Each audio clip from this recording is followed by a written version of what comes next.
सोली सिंधी में अमीन गंडापुर खे हटायो मौलाना साहब जी जेको पुराणा ॻोठ जो मसइलो आहे न साईं, भई हिकिड़े इलाइक़े जा माण्हू आहिनि,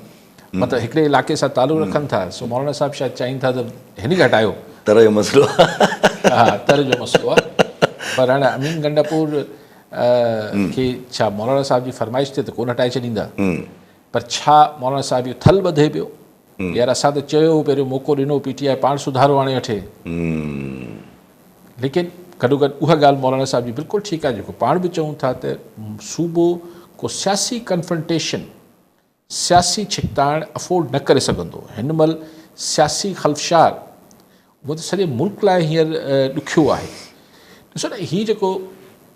पर केपी ऐं बलूचिस्तान में त ख़ैर को पॉलिटिकल कल्चर आहे ई कोन, रहे ई कोन्हे, उते त बुलडोज़ थो थी वञे हर शइ। ख़ुदि पंजाब हीअ जेको थियो आहे अॼु, त पीटीआई वारा इस्लामाबाद मां निकिता आहिनि, सिर्फ़ु ऐलान करे निकिता आहिनि हिकिड़े काफ़िले जी सूरत में त असीं लाहौर में वञी पंहिंजी पार्टी जा इजलास कंदासीं, राति रहंदासीं। सॼे सूबे में वठ पकड़ थी वियो, वठ पकड़ थी मतां ईअं न लिक लिक में तहरीक शुरू करे छॾी,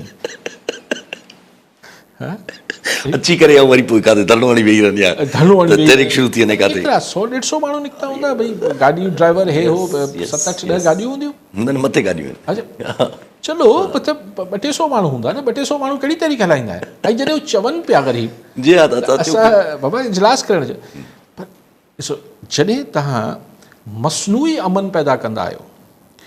मसनूई अमन चओ या मसनूई तव्हां चवंदा त ऑल इज़ वेल, हिकिड़ो ठापुर आहे, हिकिड़ी सांत आहे, कुझु सियासत में सभु शयूं कंट्रोल में आहिनि, त छाकाणि त हू हिकिड़ी नेचुरल नथियूं हुजनि, हिकिड़ी आर्टिफिशियल तरीक़े सां मसनूई तरीक़नि सां तव्हां हिकिड़ी सांत पैदा कयल हूंदी आहे, त हुन में नंढड़ो को कंकर बि किरंदो आहे या पथर बि ईंदो आहे त हू लहरूं क्रिएट थी वेंदियूं आहिनि। ओहो पुट अचनि पिया इमरान ख़ान जा, सलमान ऐं सुलेमान ऐं कासिम, ओहो सॼो मुल्क में थरथलो, स्पेशली पंजाब में तहरीक हलाईंदा, पोइ असीं गिरफ़्तार करे छॾींदासीं, पोइ हीअं थींदो। हाणे हीअ रोज़ु इस्लामाबाद में प्रेस कॉन्फ्रेंस साॻिया माण्हू कंदा आहिनि, हीअ बैरिस्टर गौहर ऐं हीअ सभु अमीन गंडापुर वारा,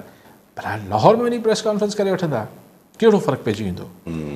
वठ वठां हिकिड़ो MP झले वरितो अथनि, पोइ छाकाणि त रस्ते में पंजाब में बि माण्हू हुनजे इस्तक़बाल लाइ निकिरनि पिया, जी हा जी हा जी हा, ठीकु आहे, को वॾे अंग में कोन माण्हू उथली पिया आहिनि, लेकिन ज़ाहिर पार्टी आहे हुनजे किथे GT रोड ते किथे हूंदा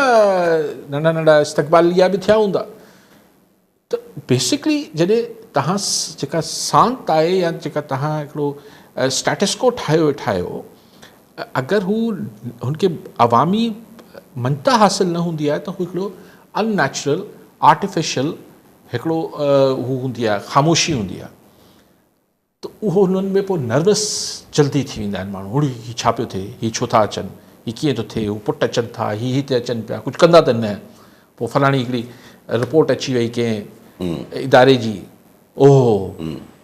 ॾिसो कहिड़ी अजीब ॻाल्हि आहे यार,